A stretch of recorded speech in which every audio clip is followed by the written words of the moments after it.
Many breeds of dogs created to hunt vermin, and that is the idea behind a sport that tests both a canine's nose and their dexterity. That's right. Shayne-Wells shares more from a business, this is in Mendota Heights, that's catered to our four-legged companions. And the pup is off to work.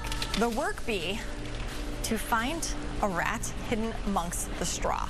This is an actual, very popular canine sport. And Kristen Powell is the co-owner of For the Love of Dogs, Mendota Heights, and can tell us a little bit more about this sport and how you brought it here. How does this work? How does this work?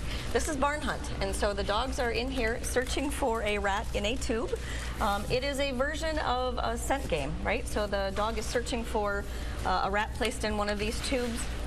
The rat is securely in this tube. They've got lots of holes for the rat to breathe, and the dogs have to be very gentle when they find them.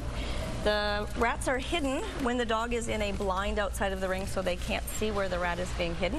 And then the owner brings the dog in and they do a search, which is what Olive here is doing. Olive is a 13-year-old Frenchie Boston Terrier mix. She's done this for quite a long time and she's good at it.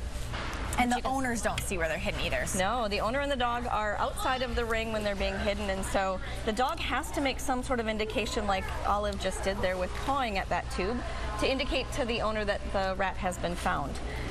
They do have to be very gentle with the tubes. They can't, really molest the rat in the tube and chew on it. They can't knock it off the bales. They have to be very gentle with these rats and have a good indication. And you said these are domesticated. These are domesticated rats that are specifically bred to be barn hunt rats. They do love their work. They jump right in the tubes for us, and they really enjoy working with the dogs. Now, you are timing this. They have to find it in a certain amount of time. People can come to time trials in different parts of the cities in the country. You host time trials here. That's correct. So every level has a different amount of time and a different number of rats, but the dog does have to find the rat in the prescribed number of minutes and tunnel and climb as well in order to successfully complete their barn hunt run. Okay, so there's some agility thrown in there. There is. Too. Does it matter where it's hidden? Is that in the rules too? It is. So okay. For novice dogs, it does have to be ground level or one bale high. When you get up to the master's level dogs, it can be anywhere. So you see that we've got bales piled up high here. It can be all the way on top of those. And they're expected to find it in a much more difficult search. And you offer lessons here for someone who's like, that looks cool, but like, how do we actually start this process? So lessons is a great way to start, or whether it's classroom or private, we do offer lessons here, and we teach the dogs how to start hunting and indicate to us, and then go from there until they are ready to trial. Now, you have an event coming up in March. You said that sold out like right away, like all the spots. It did. Which is a good indication. It is. It's a very popular event, but we do welcome the public to come and watch and see if this is something that they're interested in doing. Okay, now as we send it back to the studio, if you are the public and you want to come watch, there's just one warning, right? There is.